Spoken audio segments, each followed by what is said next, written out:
dungeons. All of these existed on the beta, by the way, but it's in generally a better spot than it was. The area that I want to talk about is really following the recent raid testing. So for tier 11 as well as the heroic dungeons, they are going to be post-nerf.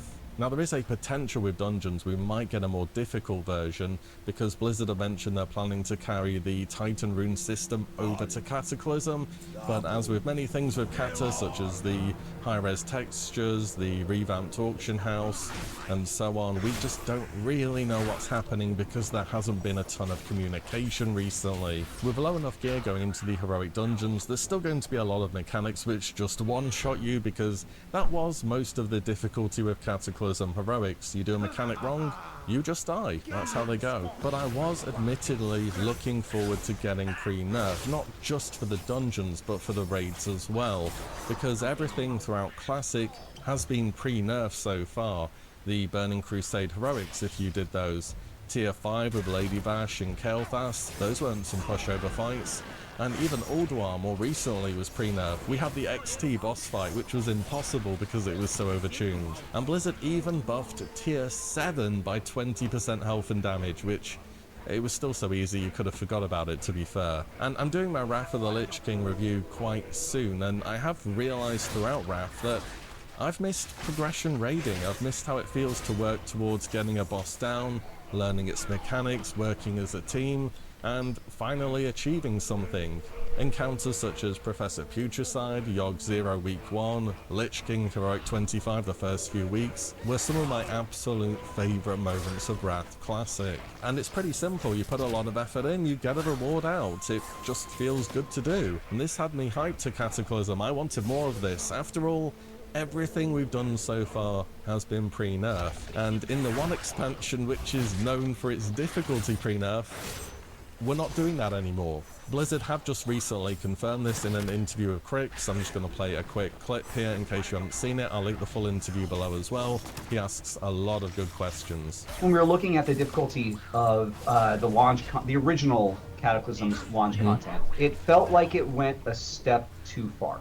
It felt like it went a place that didn't necessarily work with the player base that we saw consuming our various classic content. And we do agree that there is a historical curiosity to see, you know, what was that experience like back when Cataclysm originally launched.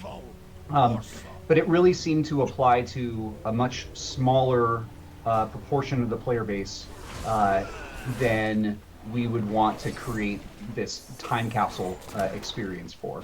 By the time that that Cataclysm had wrapped up at the end, it felt like the balance was tuned pretty well, along with the rest of the class balance that had gone in through that final patch. So that's the way that we're going to proceed for launch for this first tier. So there we have it. That's going to be the state of the game going into tier 11. What I picked up on in that is, although they're doing it post-nerf, it's going to be 4.2 post-nerf, and the difference between the changes made during the current tier for tier 11 and 4.2, which is Dragon Soul, are absolutely enormous. I just want to show you a few examples here of how different it is.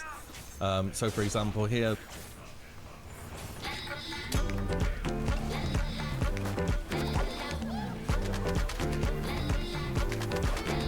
the changes made early on were quite reasonable. They took a lot of the bad RNG out of the fight, which could have been frustrating to do. But then in 4.2, they just reduced the damage and hit points of the boss by 20%. They reduced the ad damage, they reduced the damage of everything the boss does. The tank debuff doesn't kill the tank, and then they decrease some more dot damage. This is kind of consistent with the 4.2 changes. They weren't just nerfs, they absolutely hammered a lot of these boss fights into the ground, because it was the final patch by that point in time. Who really cares if tier 11's difficult anymore? And this is consistent with a bunch of fights that you can check. This is Omnitron Defense System, second boss in Blackwing Descent. Again, you can see pretty much the damage on everything in the fight has been reduced. The barrier absorb, you don't want to break this barrier, so that is again another nerf. Flamethrower damage, this is a high single target attack, reduced by 40%, so it's not really that threatening anymore, and shield damage reduced. Just one more on Cho'Gall, for example. Again, this one was reduced in 4.1, and again, just everything is getting absolutely nerfed across the board. So I don't think this raid it's going to be challenging, okay? Like, I'm not going to delude myself into saying, well, everyone's going to roll over it on week 1, but it's not going to be how it was back in the day. And that's kind of unfortunate, because that's what I was looking forward to doing in this expansion.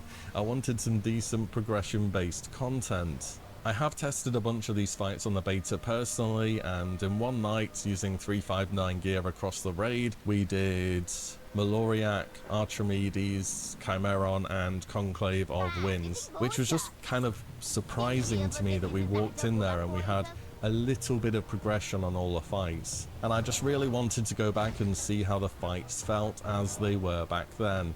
Now, without a doubt, we have advantages now that people did not have back then. I'm not going to argue with that. We've got amazing add-ons which pretty much show you everything that you need to do. Add-ons don't fully play the game for you though. You can have every add-on you want. If you stand the Shadow Trap on Lich King 25 Heroic, you're gonna die and you might wipe the raid. Same with Defile, they can only do so much. In addition to that, we know the boss tactics, we have a really good idea of what makes up a good raid comp. We definitely have advantages, but it would have been nice nevertheless to see. Maybe those advantages now gave some kind of merit to it being pre-nerf, so we could really get stuck into it. And whenever I bring up pre-nerf content and wanting to see that, there's inevitably the person that says, why aren't you playing retail? That's the more difficult version of the game, surely. And yeah, it is. I'm not going to argue with you there either. I've done cutting edge raiding on retail before. It is significantly harder than anything in Classic, and it's not even a competition. But the reason why I don't seek that content out on retail is because everything's different. The class design is different, talent trees are different, animations are different, sound effects are different. It's fundamentally a different game. When I'm going back to these time capsules, I'm looking to see how things played back then. It's like the Mists of Pandaria remix, which is coming out pretty soon. It does sound kind of interesting, but it's not Mists of Pandaria for me. When I think Mists of Pandaria, I think a demo lock running around with Kill Jaden's Cunning, snapshotting Bane of Doom with Unerring Vision of Lei Shen. I think of tanks standing in fire and stacking up Vengeance and doing millions of damage. I think of the original version of Monk. How classes play is fundamentally a thing to the original experience. And that's why I play Classic, to see how things were back then. Were they as difficult? How did things play? And it's just overall an experience which you can't get unless you are inside the time capsule. And I was expecting Cataclysm to be a good middle ground as well, somewhere between vanilla, where you go into a raid and you just kind of collect your purple items, and retail, where you have people who are literally on professional teams who raid, wiping for a week straight, if not more, on some of the most brutal encounters you've ever seen. Cataclysm's somewhere in the middle. It's challenging, but it's not absolutely insane. It feels rewarding, and I was just hoping for some good progression, basically. However, as Clayton mentioned when we were watching that brief clip before, it's a niche thing to enjoy progression, and it's a smaller percentage of the player base. I know I'm in the minority, I'm sure people have already pointed that out. So you may well be aware of the website Ironforge.pro. This tracks individual raiding characters across different tiers and gives some kind of estimate as to how popular the game is. So this is how things look in Classic. This is the whole deal. We have vanilla as this big block here. It's quite consistent.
we have TBC. Interestingly, Tier 5 wasn't a pushover, and I think it happened around here, and it kept a pretty solid player base throughout. And then we have Sunwell, of course, another difficult raid tier. Things began to fall off at the end, but I think that's quite inevitable towards the end of an expansion when the player base does begin to drop off somewhat. And then we have Wrath of the Lich King, which is this big old block right here. Just to make things a bit clearer than that, I've gone and done a bit of annotation so you can see where different stuff came out. And yes, I am using Paint 3D for this. Okay, so we have the start of Wrath of the Lich King here. Naxx Eye of Eternity and Sartharian's Lair comes out, and it's immediately incredibly popular. I wouldn't read into this too much. It's Wrath of the Lich King. It takes no time to get to level count. The raiding content's very easy. It's immensely popular, big upwards trend, and then people go, wow, this tier sucks, and it goes to big downwards trend. And then we have the holidays around here. Holidays also happened around here. That's where those two drop-offs are. This is quite consistent, apart from around here when there was COVID. So then next, Blizzard releases Ulduar. Now, Ulduar was one of the most hyped tiers ever in World of Warcraft. People look back to this raid back in the day and say it was one of the shining achievements of Blizzard's competency at producing excellent PvE content. Here it comes out. We have a small bump. There's a bit of players here, and then it's all downhill. The drop off week to week in Ulduar is it's kind of shocking. Bam, straight like that. Just downwards trend. Is a company gonna look at downwards trend and say, that's what we need, guys, more of that please? Probably not. Trial of the Grand Crusader comes out. Ironically, for being such an underrated raid, is the most consistent raid ever in Wrath Classic, with the most stable bunch of players in-game, not out. And then we have ICC finally. Again, we've got a little bump as it comes out. People are interested, and then they go, oh, it's kind of hard actually. And then SOG comes out, and then Christmas happens, and boom, back down we go into the depths. And then this has kind of been the pre-patch effects right here. That's our timeline of how things have gone in Wrath Classic. And if you can say one thing, it's when difficult content happens, people quit, or they stop raiding, at least. This didn't happen so much in TBC, which is interesting. So some of these fights were not a pushover in Tier 5 and the Sunwell. I'm sure Blizzard have better stats than this, and they've made a decision based upon those. But yeah, that's why me, progression enjoying guy, is in the minority. And if you're a progression enjoying individual, unfortunately, yeah, you are too. Welcome to the club. Actually hearing that there will be post-nerf content though is definitely a bit of a letdown for me. It's a bit of a shame. As expansions progress, content only gets harder.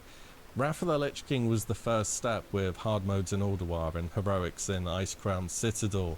A lot of people going into Cataclysm expecting a bit more challenge. We are going to be getting Mr. Pandarian Classic eventually, and this kind of sets a bit of a precedent for me.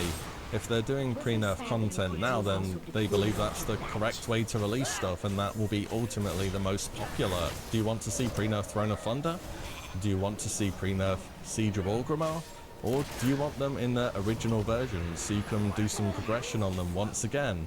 Which, again, I did that back in the day and it was really good. It was some of the best times I've had raiding. Then again, in Classic nowadays we're going through things so fast with the increased content cadence. Cataclysm might last a year total. Where is the time for the progression going to fit in? Imagine if you're in a guild that's progressing, then the next tier comes out and you're still progressing, and then the next tier comes out.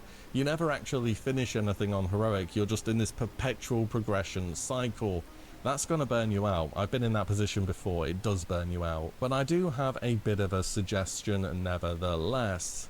So in Dragon Soul, there was a buff put in the game called Power of the Aspects, which month by month reduced bosses' health and damage by 5%. And you can see the dates when it was rolled out here. And I was thinking, if Blizzard were to try pre-nerf for some raids in Classic, something similar to this could happen after a period of time had gone by. So people who are looking for a bit of progression-based content and a bit of challenge can have that.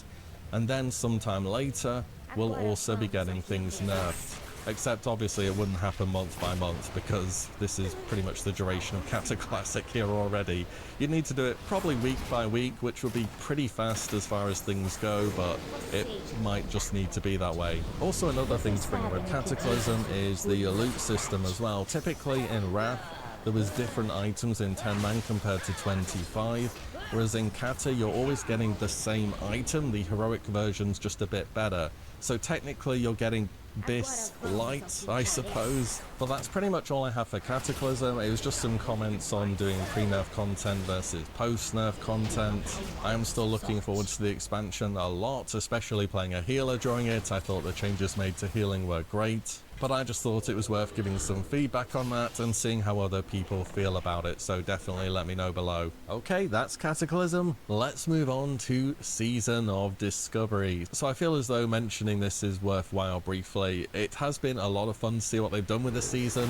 I'm well aware it's experimental, but a lot of the changes we've had so far and a lot of the reason the season has existed is because of feedback regarding stuff. So this isn't meant to be complaining for the sake of complaining, but I'm just going to say what I've noticed in especially Phase 3 and some sort of feelings I have towards the season in regards to things which they've kept, or maybe the better way to say it is not removed. So let's begin with the start of Phase 3 with incursions. So I think just about everyone's had a go at incursions so far, and unfortunately that's happened for good reason. And this was a new system added into the game which was broadly advertised as a new repeatable PvE activity, which I was really looking forwards to because at times it felt as though content was lacking. The system they brought in for the incursions, however, was based on the Cenarian Hold or Cenarian Circle, one of the two, reputation from Silithus, which people did back in Phase 5 of Vanilla to get certain BIS items, notably the Rock Fury Braces for casters and Earth Strike for physical DPS. And at no point ever did I hear someone say, wow, that grind was great, can't wait to do that again. I knew people that got rank 14 that wouldn't do this again, and that's the system we based it on. Vanilla did a lot of great things, it really did, but some of them were not so great. This was one of them. Ranking was another one. Blizzard fixed ranking, that was great. This wasn't the system to base the new content off, and when the event came out it became immediately apparent that it was just far too rewarding. This thing gave you everything. Even post-nerf, it's still incredible and you're borderline dumb for not doing it. I didn't do it, by the way. I was questing and I felt like an idiot after seeing how fast people were leveling up through this. But doing incursions, you get some of the best XP in the game, you get a good gold income because of the bonus gold from completing quests, you get a rune friendly, you get 6 well-itemized pieces of gear, which were initially advertised as being more PvP centric.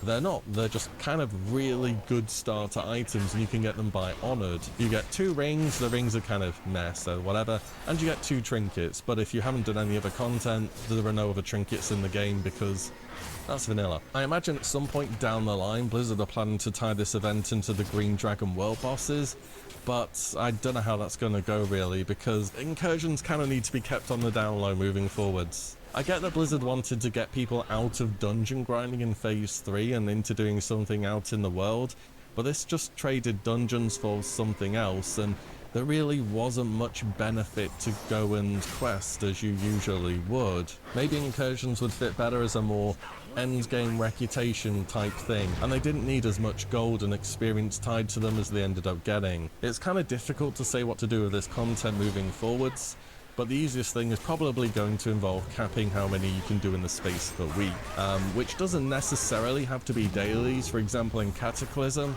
you can complete 7 heroic dungeons per week to earn the Valor reward, and you can do that at any point in time. You could do once per day, you could do all 7 in a day. Which is just a better system than what exists in Wrath with daily heroics, for example. Again, that would probably be the easiest way. I feel like this is a really difficult piece of content, now it's so ingrained in the game, and people have gained so much from it already. Personally, I thought moving into Phase 3, all Blizzard needed to ensure was that questing felt as though it was the fastest way to level. If people didn't like questing, if they were on a PvP server or something of the likes, they could go and farm dungeons, which would have been a viable alternative still. But questing has proven that it's good through hardcore, through many different vanilla-based game modes. It just works. The world of vanilla is good. Speaking of PvP servers though, I play on PvE personally, but I understand there's been a lot of difficulties with the incursions too, specifically with people just ganking them because they're bored, or for farming on or for ranking, which is kind of fair enough if it's better than Battlegrounds. People always do the easiest thing, so it sucks, but unfortunately it makes sense. Too many people always roll PvP servers. This happens on every single classic release. People get dragged in by their guilds, dragged in by their friends, and then everyone quits and they're sitting there thinking, damn, this sucks, I wish I could transfer off. And I do understand they did open up transfers, but seriously, with PvP servers in the future, you know that social contract thingy that you have to accept before you can log into the game for the first time or something? Put something like that on PvP servers. Say, yo, if you roll on this server, a skull level rogue called Backstabber for something is going to repeatedly gank you for absolutely no reason, and there's nothing you can do about it. If this sounds fun, please press create character. Just something of the likes. Like, that may dissuade some people from making what will ultimately be the wrong decision for them. In fact, PvE servers have grown in raiding population throughout Phase 3, which sounds kind of unbelievable.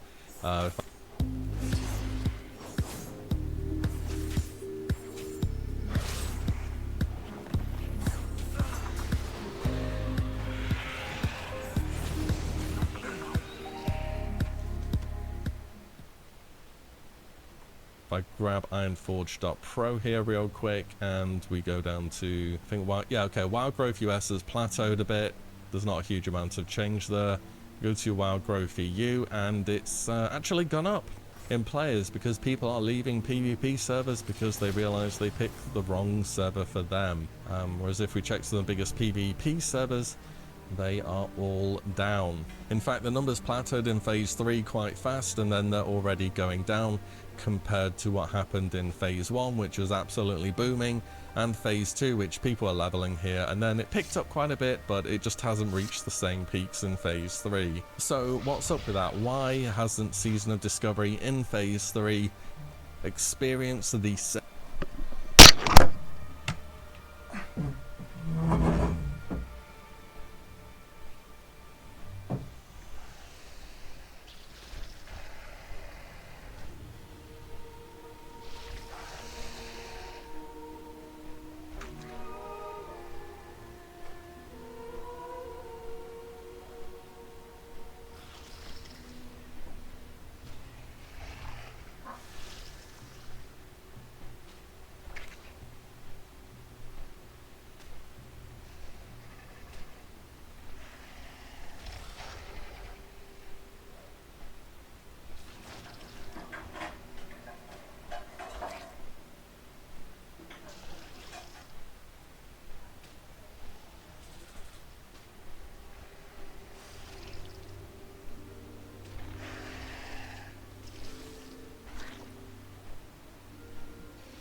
Same success that it had in Phase 1 and Phase 2. For me, a big bit of it for me is that Season of Discovery stopped being alt-friendly, and I really do believe that. I remember making a video towards the start of Season of Discovery where I basically said, yo, this is a server which you're going to want to play multiple characters on because there's all these different class changes and they're interesting, they're fresh, they're new. But ultimately, that's not how vanilla works. Vanilla is not an alt-friendly game. I knew really hardcore players who would only have maybe 1 or 2 characters still, just because of the amount of time everything takes to do within the game. Now, during the start of Season of Discovery in Phase 1, It was alt friendly. The leveling was super fast, the runes were easy to get. Some of them were just go and open a box in your starter zone, here's your rune, so you could get to play with the new stuff straight away. The consumables were few and far between and they were cheap and easy to get. The raiding was 10-man and very easy to put together, and there were few world buffs. And then we get to phase 2 and it starts getting a little bit less casual friendly. People started to hit the wall a bit with the fatigue in regards to leveling. The raid got notably harder. When I first did Electrocutioner, I thought this just isn't going to work in vanilla. In phase 2 you started to need more consumables, and the runes, especially in phase 2, really needed you to go out of your way to begin to get them. And then we're now in phase 3 and it's just not alt friendly anymore. 40 to 50 is probably the easiest leveling bracket so far, ironically, because Blizzard have thrown so much bonus XP at it and because incursions exist.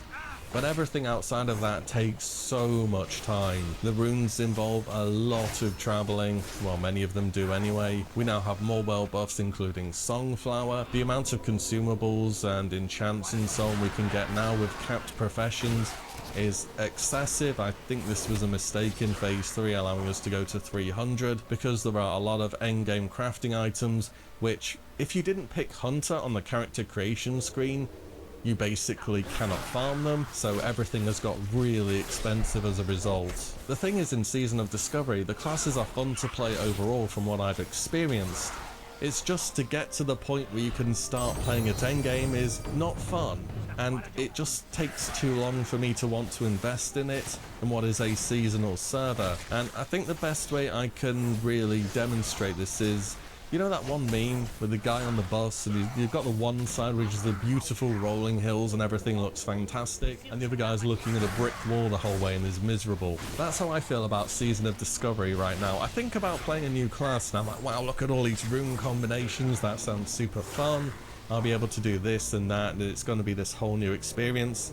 And then I'm like, yeah, but if I want to get there, I need to do incursions for a rune, and to get gear, I'm going to need to get all the runes, which is about a good 10 to 12 hours of flight path content. The profession quest, that one's kind of optional, but it is a lot of running about. Consumables are expensive because we have level cap professions now, and we have to get world buffs as well. More on that later, I suppose, but that's kind of how I feel about it right now.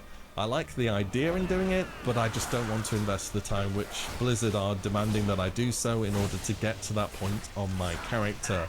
And so TLDR, it doesn't feel alt friendly, and it should feel alt friendly. Season of Discovery should want you to experience the different characters and classes and see how things play, but to get to that point, it's just not much fun, if I'm being honest. Now, people will come in here and say this is how vanilla is, like, what are you saying, you played enough of this game to know this?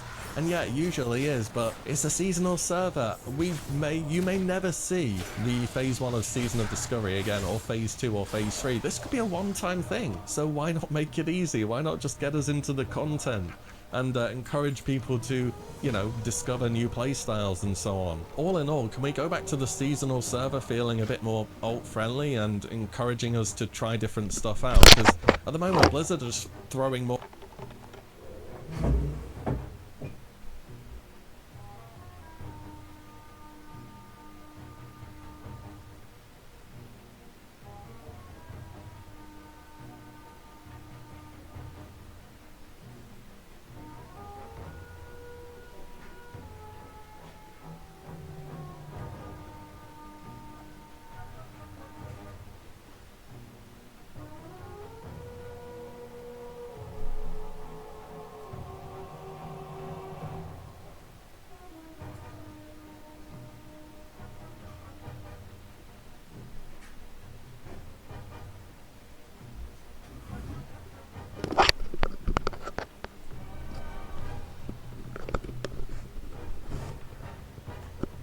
more experience at us. That doesn't really solve anything. The leveling speed isn't the problem, it's the other stuff you have to do, like actually getting the runes and gold farming, and the fact that if you put all this effort into a character, at the moment your reward is a raid which lasts under an hour on a 7-day reset. So even when you do everything, there's not a ton of reward waiting for you at the other end.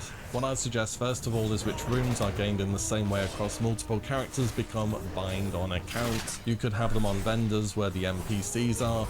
You can just buy that rune and send it to an alt.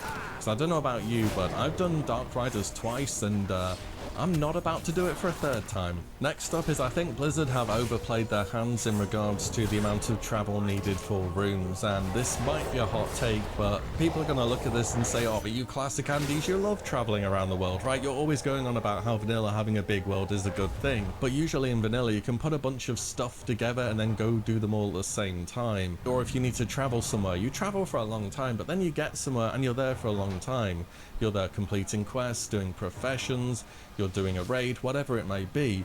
The rune quests are fly and ride on your mount for 20 minutes, talk to one guy. Fly and ride on your mount for 20 minutes, kill one NPC. Fly and ride on your mount for 20 minutes, pick up one item. The stories are interesting enough around them, but there's just way too much travel. And it's just not an enjoyable prospect to think about doing on alts when you've already done it on your main. I think a lot of the runes in phase 1 were good because you could pick them up really fast and then get into the content. There were some of these epic story runes such as Divine Storm or Metamorphosis, and I think having some of that is fine, but it just feels like I'm being dragged around the world too much and it's been overused at this point. Next up is something which I started talking about not so long ago, and that's the amount of effort you put into a character isn't really equal to the content which is available at endgame. Specifically, the dungeons we have at the moment are not being ran that much. We have wild offerings in the game currently, but the wild offering content is put together a 10-man raid group and blast through Mara. You're not actually playing your character. I like the idea of wild offerings, by the way. I think they're in theory good, but how they play out gameplay wise is it's boring. Basically, you're just running through a dungeon to collect abyss item to make yourself do a negligible extra amount of damage in a 1-hour raid on a 7-day lockout. It's just not very good. On top of that, incursions have really taken a lot of people out of leveling dungeons at the moment, and I just feel as though there isn't currently enough content to really warrant wanting to go ahead and to put a lot of time into alts across this season. I would almost welcome LFD into the game just to have more people to group with, but obviously then everyone's going to be sitting in their capital cities spamming that and they're not going to be in the open world, so that's not much good either. But I really just would like more reasons to do stuff and for more people to want to put groups together for a wide variety of content, rather than dungeons just being about wild Você desliga aí pra offerings. mim? I think this is a symptom of phase 3 Você and tá na that things cozinha? will be better in phase 4 for this because there's just a lot more content. Então desliga But aí pra that's mim. how things feel at the moment. Next up we have probably Não, my porque favourite está thing na ever in cozinha World of central. Warcraft. We have raiding, and in short, I don't really think I'm going to be raiding on Season of Discovery all that much anymore. And as much as I think the class changes are interesting and I do want to try them out, ultimately there are a bunch of decisions which have been made which really make me not want to do the raiding content. And there are 3 of them in particular. Can you guess what number 1 is? Yep, world buffs.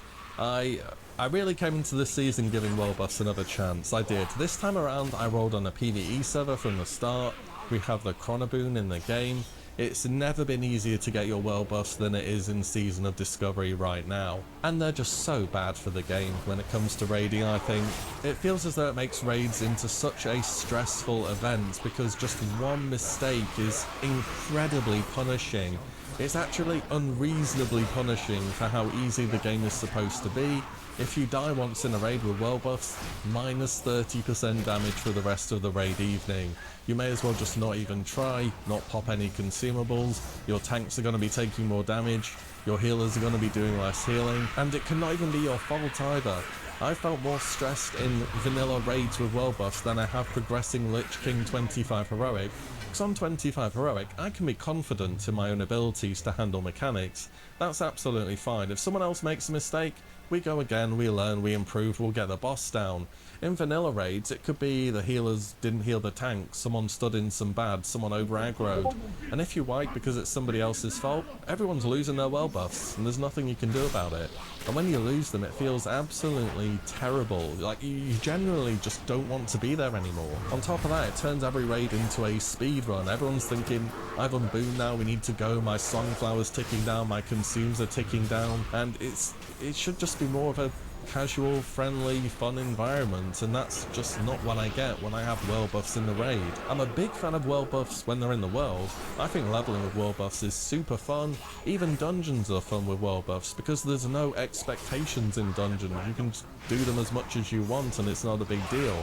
But when you start to go into a raid, people start becoming more selective because you can fail. You get one lockout per week, you get one chance at loot per week, and things just generally become more competitive because of that. In Phase 4, Blizz, you can't leave Warchief's Blessing in the game. Like, you actually can't. Okay, I'm going to explain this if you don't know what Warchief's Blessing is. So this is a horde-only buff. You have to go and kill Ren Blackhand in UBRS, and you go hand his head into Thrall, and after you hand it in, 6 seconds later, Thrall says, nice one bro, thanks, and everyone in Orgrimmar and the Crossroad gets a buff, which gives some irrelevant caster stats, as well as 15% melee haste. Now 15% melee haste is like bonkers. That's half a heroism for an hour, I think it lasts. So obviously if you're trying to improve your pass or do better on your character, you need to get this. But here's the thing, this is a horde only buff. Only players tagged as horde on the faction get it.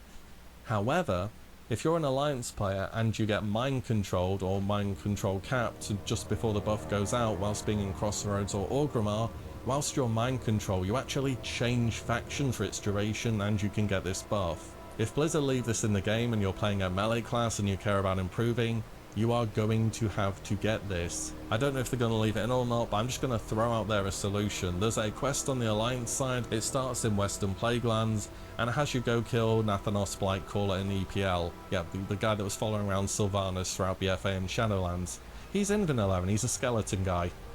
Anyway, you go kill him, you hand his head in at Bolvar 4 Dragon in Stormwind, I believe, and he gives you a quest reward. Idea: after you hand in this quest reward, make him give out a buff called 4 Dragons Further, which gives you some irrelevant caster stats and 15% melee haste. Next thing I have to bring up is regarding consumables, and this kind of goes back to what I was saying about world buffs. It's just the amount of stuff that you need to have and the price that it costs feels pretty excessive, and the amount of consumables that need to be stacked is also very punishing to more casual players who may want to just pop a few consumes, but the price of them really starts to ramp up, and it just feels overly punishing for how casual friendly and easy the game is supposed to be. Obviously in TBC they changed this whole consume meta from practically everything stacking to you having a battle and guardian elixir or a flask, which may be a viable change, but I just wanted to bring this up here too. And last but not least, probably my least favourite thing about raiding in Season of Discovery has to be group-wide buffs. In TBC this was one of the things which I was so glad to see the back of when the expansion was done, but not being in the correct buff group is enormous. If you're a melee DPS and you're missing Battle Shout or Leader of the Pack, Totems, True Shot Aura, that's like missing about 300 attack power and 3% crit.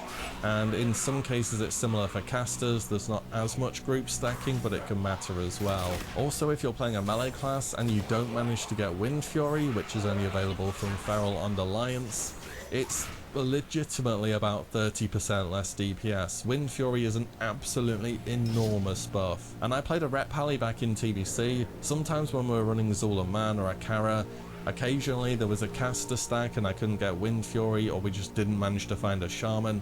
And holy crap, playing a melee without Wind Fury is literally miserable.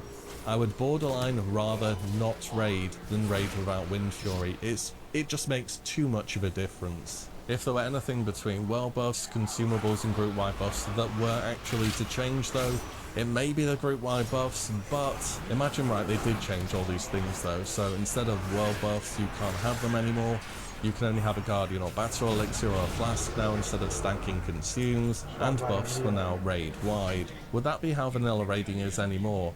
I don't want to say it would be retail minus, but I think it would be Wrath minus or Kata minus, because we have so many abilities in the game from those expansions now, and ultimately would we be left with a raiding experience which is better than Wrath or than Kata? Not so sure about that one if I'm honest. So I don't know, I think ultimately for a player like me, it's just not kind of what I'm looking for out of raiding, and that if I do them, it'll probably be, oh, I've got some free time, there's a pug here which is going, which I'm going to take a chance on, and I'll see what's up. But in terms of clearing the raids regularly on Season of Discovery, it's probably just not something I'm going to be doing too much. This is one of the reasons why I was looking forward to more progression content on Cataclysm, by the way, but we'll see how that goes as well. And of course, when I bring up removing world buffs and stuff, people are going to point towards Season of Mastery and say, oh, but you know, they removed things there and that did really poorly. I'm not convinced that was because of world buffs. Season of Mastery came out a bit before Tier 5 did in TBC, and a few months after we'd just completed the whole vanilla journey once again, so it was a bit of a casualty of timing, and world buffs being removed may have discouraged some people, but not a significant number. Another thing worth bringing up in Phase 3 is the raid size. We've moved up from 10 to 20, and Molten Core in Season of Discovery has also been confirmed to be 20 player, but Blizzard have expressed interest in also doing 40 player raiding at some point in time. Do you know why 10 player raiding was made back in the day, back in Wrath of the Lich King? Well, they split the raid sizes between 10 and 25. They did it for friends and family groups, and 10 player raiding was easier and it gave worse loot as a result in Wrath, because they just wanted to get some environment where people could come together and do some easy, chill content. And I feel as though that niche was recreated in Phase 1 and 2, and in Phase 3 they've kind of shattered it a bit. They've gone against that. Now these groups of, 6 or 7 people, they could get a few randoms in, which is fine, but now they'd have to get the majority of the raid group as people they don't really know or haven't played with before. And obviously you can meet new people in MMORPG, that is part of the game to some extent, but their friend group is now being outnumbered by the amount of people they're having to bring in just so they can see the raid content. And ultimately you may just take your friend group and go elsewhere, go to another game. There are plenty of other options out there nowadays. It's not just World of Warcraft anymore. And in regards to going back to 40 player raiding, like I've already said, I'm probably not going to be raiding on Season of Discovery all that much, but I just can't see that being a good idea in any possible imaginable way. It feels like 40 player raiding was one of those relics from back in the day which was tried out, but it was dropped for a reason. Just like ranking, just like these Cenarian reps should have been, and that these days people will prefer smaller group sizes. Saying that, it's an experimental server, so do an experiment. Do 10 and 20, or 10 and 25, whatever it may be. Give people the choice. Let them choose. See what people say on the forums and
and then see what people actually do in game. Which one's more popular? I can almost guarantee you that 10-man is going to be a lot more popular, and you'll probably realize that's the way to go going forwards, but ultimately just test it out and see what happens if that's possible. Oh, and in regards to flex raiding, in case you're wondering about that, Blizzard did say it would be difficult to do, so I don't know if that's going to be on the table, but if there's a choice to be made here, maybe that will be worth doing. Again, experimental server, so why not? Next up, I want to talk a little bit about class balance and how things have gone so far in Season of Discovery. First up, I want to bring up a point which I feel as though nobody has really mentioned. But assuming next phase bosses in raids go from a hidden level of +3 from +2, which they are at the moment, that's going to change quite a few things. So as we already know, all melee classes will have access to +5 weapon skill in a weapon of their choice, or 2 weapons I should say, as part of a new quest. So whatever melee class you're playing, you're going to be able to get this bonus. We have this confirmed.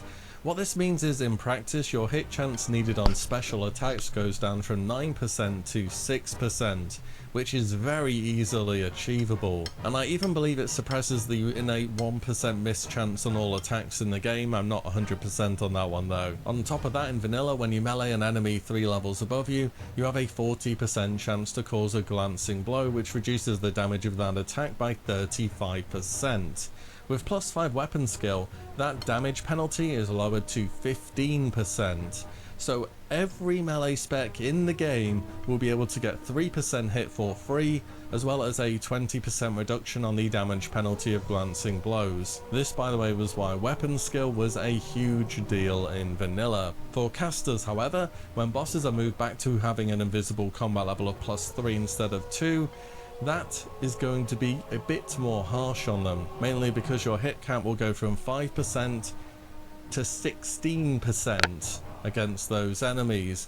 And as we currently are, and with the gear which we know that exists, only Arcane Mage, Shadow Priest, Affliction Lock, maybe Frostfire Mage would be actually capable of hitting their hit cap. So basically Blizzard needs to juice up caster gear super hard next phase, or maybe have some aura wide buff in the raid to offset this. And that's before we even get into spell immunities or resists or anything like that. I mean, when you shoot a fireball at a fire elemental, they're immune, but if you're a warrior in full leather gear just meleeing them, that's completely fine. Why?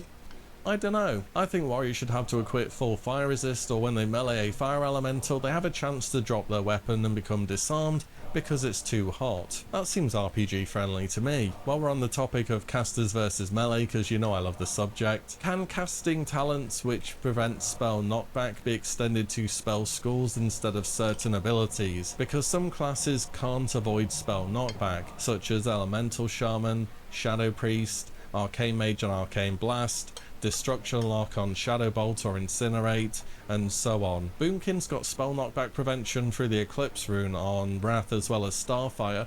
No one was complaining about that. I'm just saying it's not very fun to get consistently knocked back, and there's nothing you can do about it. And Blizzard have historically agreed with this, by the way. Do you remember in TBC Classic, the Muru encounter? In Phase 2, he's meant to hit everyone around him with these sort of shadow volleys, which back in the day would knock back your spellcasts and make spellcasters very difficult to bring to that boss. In TBC Classic, they just removed this interaction, so it didn't do that anymore. Now, I know Muru's a bit of a difficult boss, which may have been hard to do without an optimal comp, compared to Season of Discovery raiding, which is a lot easier, but I think the overall problem is spell knockback just isn't very fun when there's nothing you can do about it. Next up we have warriors. So recently Agrend mentioned the idea of normalizing rage, or that they would have possibly experimented with it, but I think the rage mechanic in vanilla is just kind of inherently really broken, and warriors are either in this state where they're absolute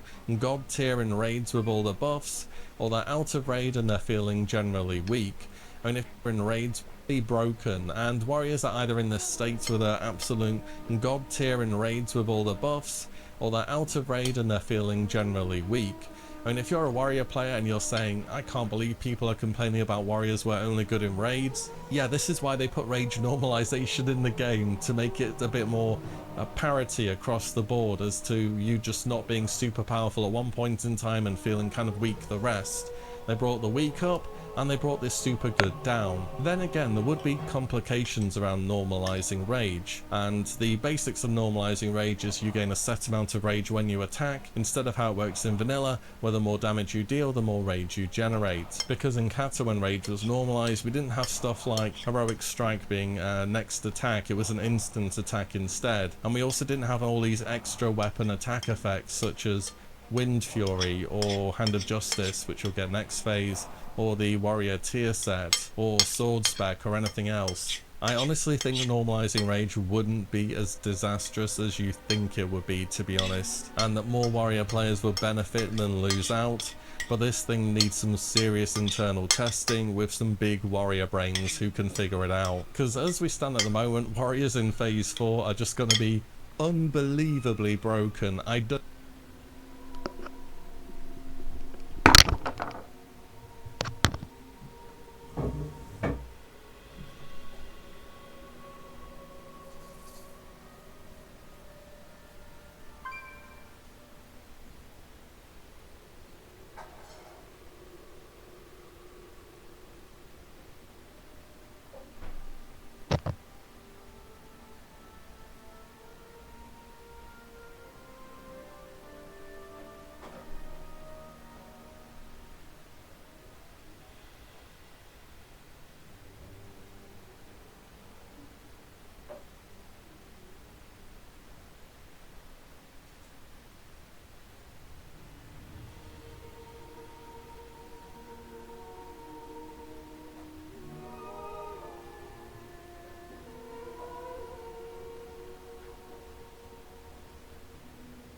Don't know how you stop the inevitable from happening now. Next phase, they're going to get some amazing talents such as 20% bonus crit damage to everything. They're guaranteed to have +5 weapon skill on any weapon. We've already gone over how good that is. They have the Wrath of the Lich King version of Deep Wounds for reasons unknown, which means Deep Wounds is stacking and refreshing when it's reapplied. And it also double dips from percentage damage increases. So say you have Death Wish active, which is giving you 20% bonus damage. You attack, which does 20% bonus damage, say that crits, and then Deep Wounds applies, and then Deep Wounds also gains 20% bonus damage. It is actually hilariously overpowered, and I don't know why it's in the game, but it is. Top Warriors and Sunken Temple right now are having Deep Wounds ticking between somewhere around 4,000 to 5,000 damage on bosses. Typically in vanilla, Deep Wounds doesn't even do anything because one of your raid's other 20 warriors overwrites the debuff, because there is a debuff cap. But let's say it did tick, it would do around 150 to 200 damage. In Nax Bis, by the way, people were already doing more damage with Deep Wounds in BFD in Phase 1 than a Biscued Nax Warrior was in vanilla. That's the state of this debuff in the game. We also have Heroic Strike queuing, which is another one you might not have heard of. When you have a Heroic Strike queued up on your main hand attack to be your next direct hit, your offhand will gain hit chance as if it was also a special attack, effectively lowering your offhand's hit chance from, I think it's 26 or 27% down to 6. So it's basically going to hit and you're going to get more rage, which equals more damage. And of course, warriors scale better the shorter fights get due to the uptime of their buffs, such as Flagellation, which is 25%, Death Witch, which is 20%, and of course, Recklessness. Speaking of Recklessness, this cooldown is kind of unbalanceable. We have the class which scales the best to a crit in the entire game and can stack a pretty much infinite debuff through critting, and then you give them 15 seconds of everything crits. Overall though, when we get into Phase 4 of Season of Discovery, you're going to start seeing warriors doing some real big damage. One more thing on Season of Discovery I want to mention, and that's just kind of in regards to scaling in general. So again, this was a video I made towards the start of Phase 1 where I said basically casters just aren't going to scale as well as melee because This is how vanilla works. I've played this game before. So in phase 1, bosses in Raid didn't have a lot of armor and physical damage dealers dealt the most damage.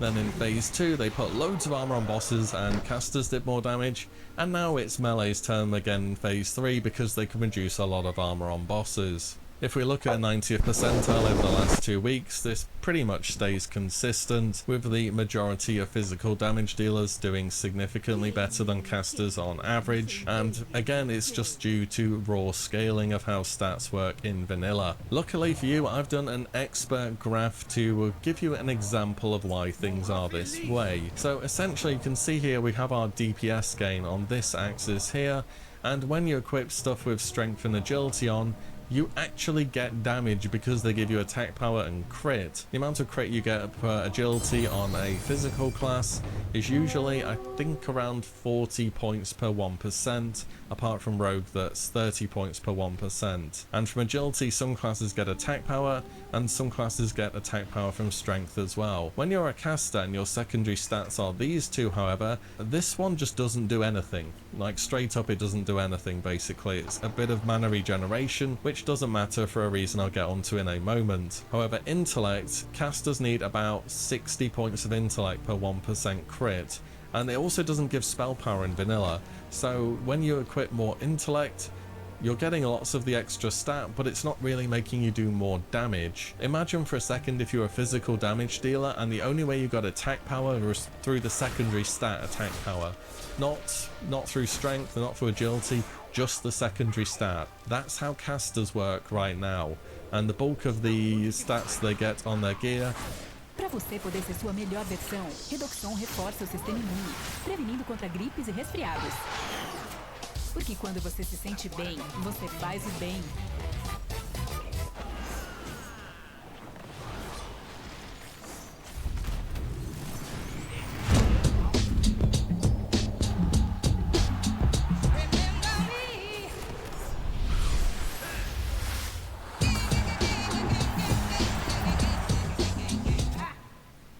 Just don't do anything for them in terms of increasing their damage. In fact, on casters, it's quite viable to just equip green gear with of Fiery Wrath or of Shadowy Wrath or whatever it may be to increase your damage, because the raid gear, which is giving you Int and Spirit and less spell power, just isn't doing anything, because Int is giving you a tiny amount of spell crit and Spirit doesn't do anything, compared to melee classes who are getting agility, which is good for crit, strength, which is good for attack power, as well as getting stuff like attack power as a secondary stat on their gear, as well as hit, as well as crit. Also, these stats here will scale with stuff such as Blessing of Kings and Heart of the Lion as well, effectively increasing their bonus by 10%.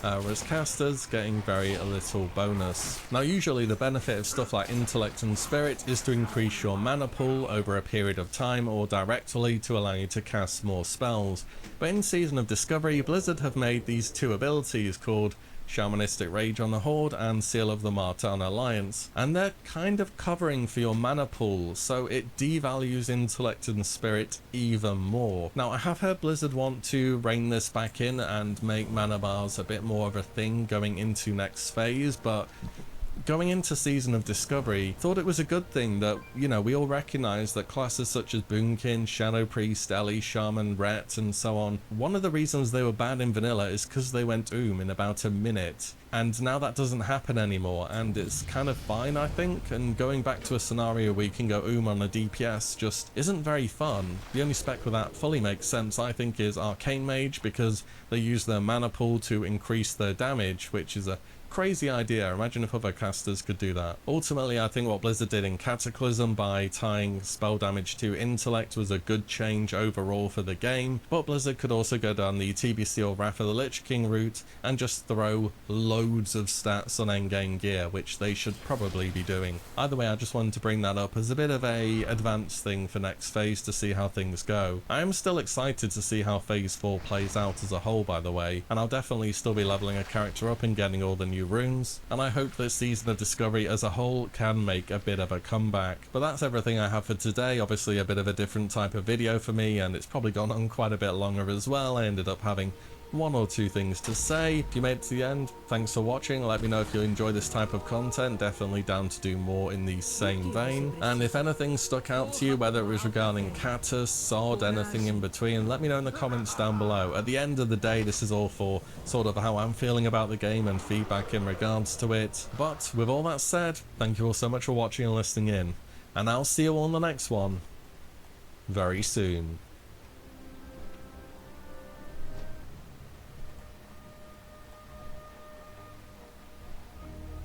Quando a gente entra num lugar, o lugar também entra na gente. Okay, so I am joined by two incredible devs, Brian Delling and CG Bambrick. They're on the WoW team. We're going to be talking about the Mr. Pandaria. Content for, like, you know, the 20th or so.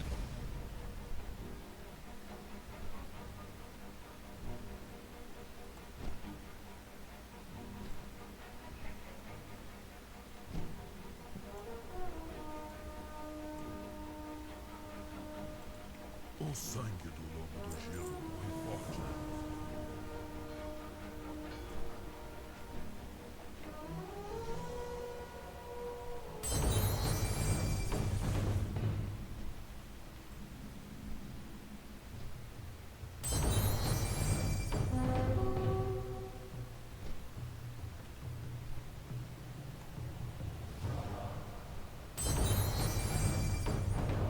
Que bagulho chato da porra.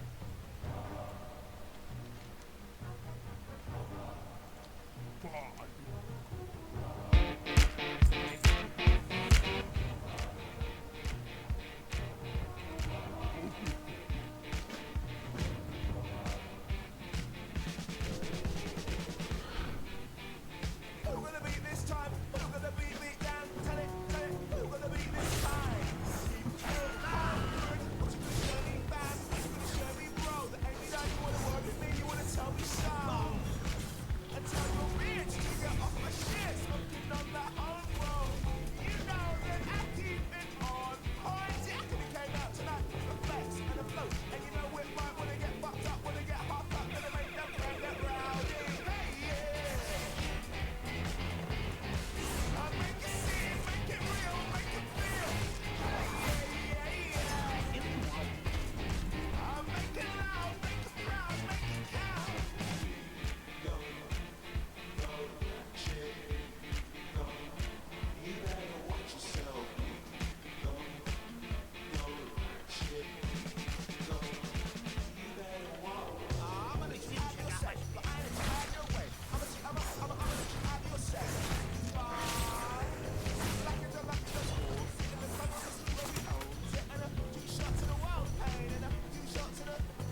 want so much, should never hurt this bad. Never did this before, that's what the verdict says. We've been generally warned, that's what the surgeon says. God talk to me now, this is an emergency. And she claims she only with me for the currency. You cut me deep, bitch, cut me like surgery. And I was too proud to admit that it was hurting me. I never do that to you, at least purposely. We breaking up again, we making up again, but we don't love no more. I guess we fucking then. Have you ever felt you ever want to kill her? And you mix them emotions with your killer. And you mix that with a little bad advice on one of them bad nights. You have a bad fight, and you talk about her family, her aunts and shit. And she say, motherfucker, your mama's a bitch, you know. Domestic drama and shit. All the attitude, I never hit a girl, but I shake the shit out of you.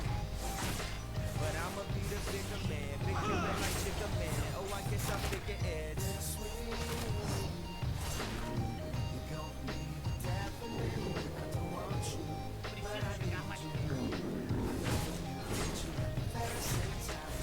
See what I want so much, should never hurt this bad. Never did this before, that's what the verdict says. We've been generally warned, that's what the surgeon says. God talk to me now, this is an emergency. And my nigga said I shouldn't let it worry me. I need to focus on the girls we getting currently. But I've been thinking and it got me back to thinking. And this relationship, it got me back to drinking at his Hennessy. It's gonna be the death for me. I know. And I always thought that you having my child was our destiny. But I can't even vibe with you sexually. Cause every time that I try, you will question me. Saying you fucking them girls, disrespecting me. You don't see how your lies is affecting me. You don't see how life was supposed to be. And I never let a nigga get that close to me. And you ain't cracked up to what you were supposed to be. You always be where them hoes to be. And this the first time she ever spilled a soul to me. I fucked up and I know it, G. I guess it's bittersweet poetry.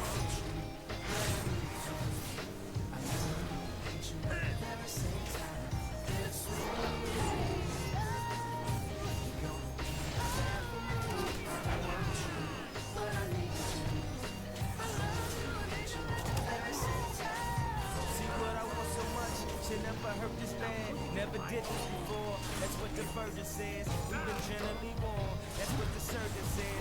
God talk to me now. This is an emergency. See what I want so much. Should never hurt this bad, never did this before. That's what the verdict says. We've been generally warned. That's what the surgeon says. God talk to me now. This is an emergency. You're gonna be the death for me. I don't want you, but I need you. I love you and hate you at the very same time.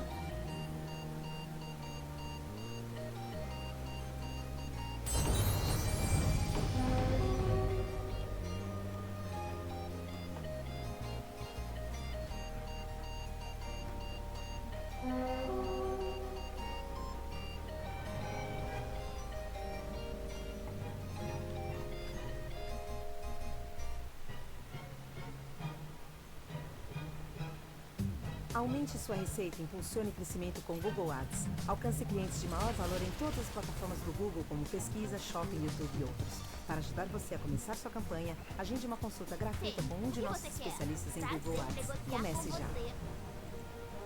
Qual é a boa? Volte logo. Prazer em te conhecer. Pode ir.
Seu sangue é meu! Aranai é Deus! O destino deles será o seu!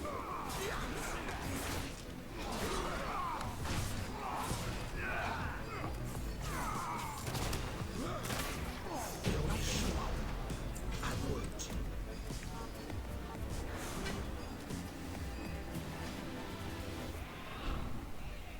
Seu espaço, seus momentos. Baixe o Opera GX agora.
Cara.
I'll blow up into smithereens and spew my tiny symphony down the city street while trying to put my mind at ease, like finishing this melody. This feels like a necessity, so this could be the death of me, or maybe just a better me. Now coming with the Tiffany's and take a shot of Hennessy. I know I'm not there mentally, but you could be the remedy. So let me Play by violin for you. Servirá de aviso para todos. Você está Corona Cell, condenado. patrocinador oficial dos Momentos de Ouro. E Produto destinado a adultos. seu amo. Uma segunda chance para estalhar seu crânio.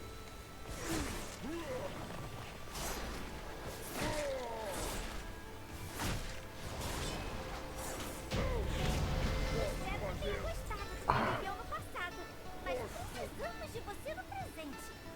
Level. No. Não, mente. Cadê? Ah, eu só saio quando eu chegar no level 61, esqueci. Escudo. When I get up off this ground, I should reach back down to the brown, brown, brown, brown, till I'm clean.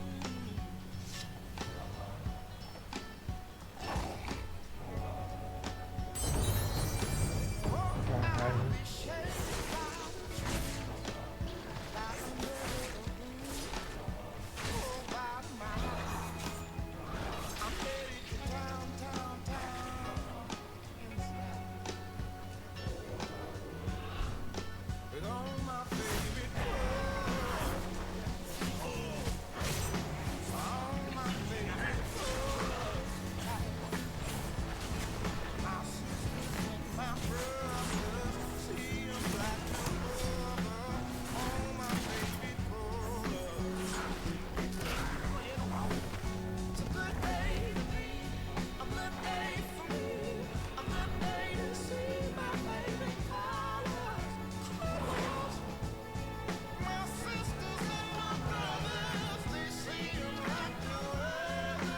Oh, my favorite color.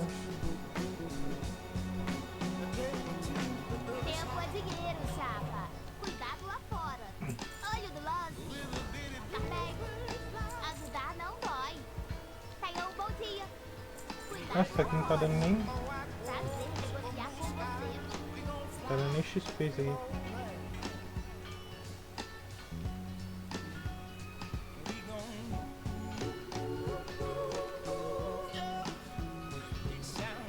Nem XP tá dando bagulho aqui embora.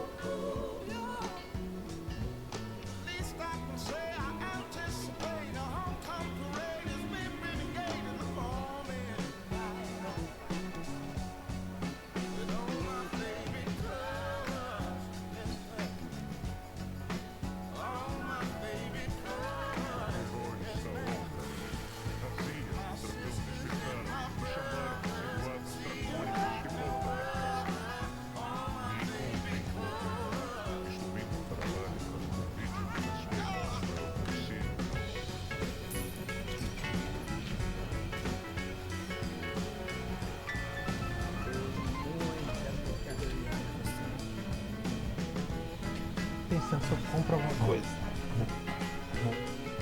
Certo seria comprar, né?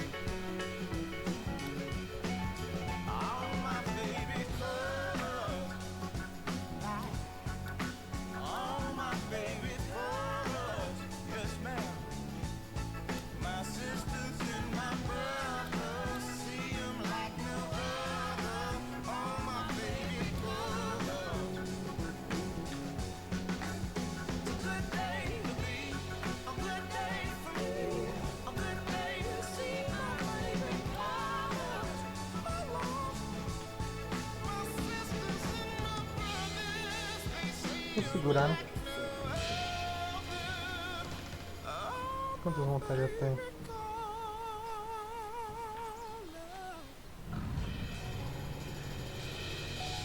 Tenho 338.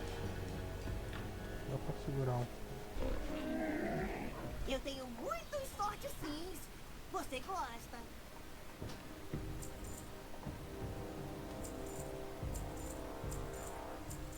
Quando a gente entra num lugar, o lugar também entra na gente. Ih, história é essa?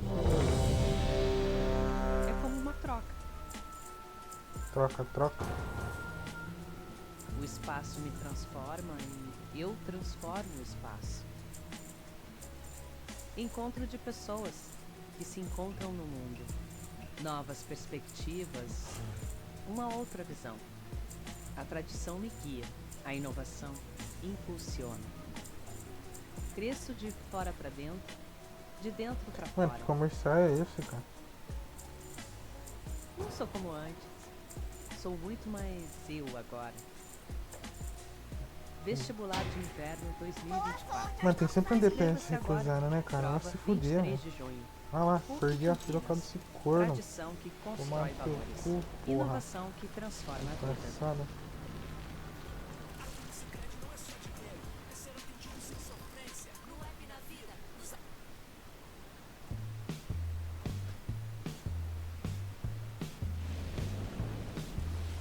Mesmo que não venha mais ninguém, ficamos só eu e você. Fazemos a festa, somos do mundo, sempre fomos bons de conversar. Eu só espero que não venha mais ninguém. Aí eu tenho você só pra mim. Serão os campeões e não o deserto. Quero ter tudo, se mais alguém vier, não vou notar. Eu ajudaria você a se preparar para as ilhas Preciso do de Pacífico. você. Tomara que eu encontre algo de Pra mim fazer. Devem você nos reunir depois que estiver reunido com os mais tradicionais. Preciso de pessoa pra me fazer mal.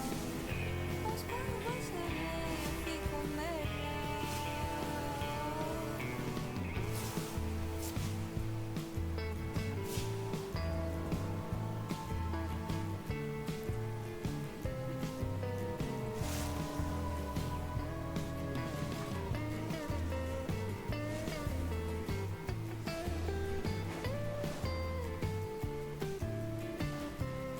Vai aprontar o quê? Acompanhar a expedição? Mesmo que não Vamos venha fazer mais isso. ninguém, Vamos mostrar o caminho. ficamos só eu e você. Fazemos a festa, somos do mundo, sempre fomos bons de conversar. Eu só espero Que não venha mais ninguém. aí eu tenho você só pra mim. Roubo teu sono, quero ter tudo, se mais alguém vier, não vou notar. Preciso de você. Pra mim fazer. Tudo pra se capturar. Que oportunidade incrível. Imagine quantas músicas maravilhosas as revoadas não juntaram ao longo dos dias. Eu vou reunir os maiores eruditos para a expedição. Eu fico melhor.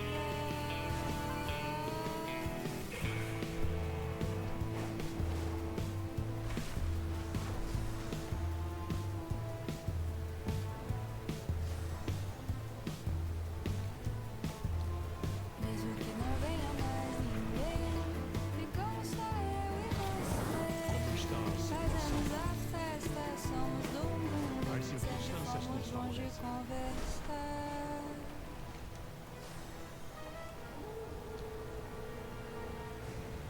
Você conseguiu reunir os membros da expedição num instante. Admiro a eficiência dos meus companheiros. Quando duas de viagem. potências se unem, Quem dá as o- possibilidades são infinitas. O que você está fazendo? Disney Plus, Star Estou Plus. ansiosa para ouvir tantas coisas boas. Curta as histórias mais incríveis. E viva a emoção de cada lance nos esportes ao vivo da ESPN. Combo Plus, uma super promoção para assinar Disney Plus e Star Plus por um preço mais baixo. Eu nunca ouvi falar. Combo Plus, assine agora. Você tá maluco.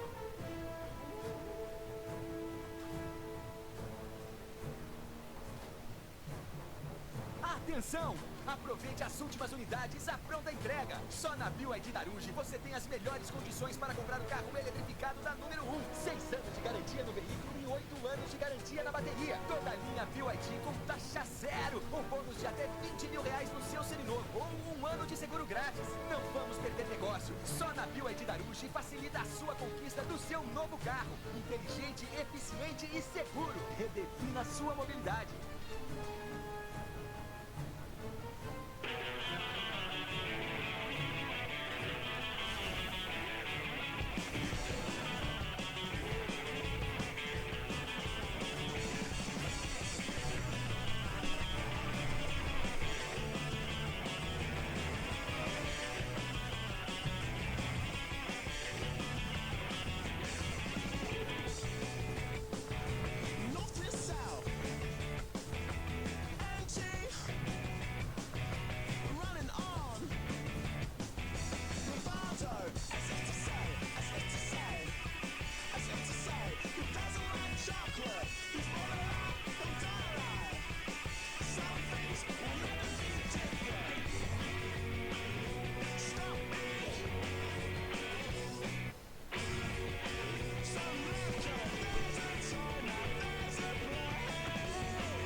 Ah, tem que chegar com eles. Ah, que beleza. Esqueci, cara.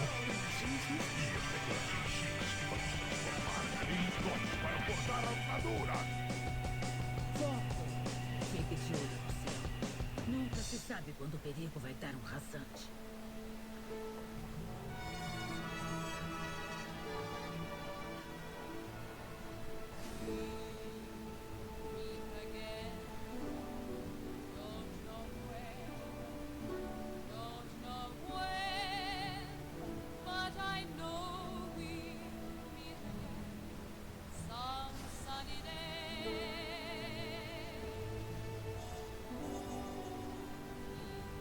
Smiling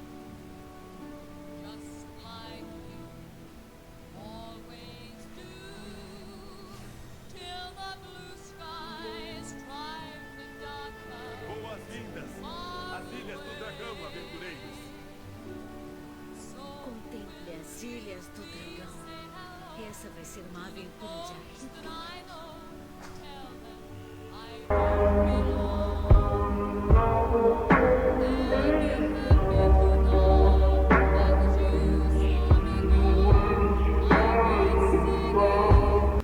Yeah.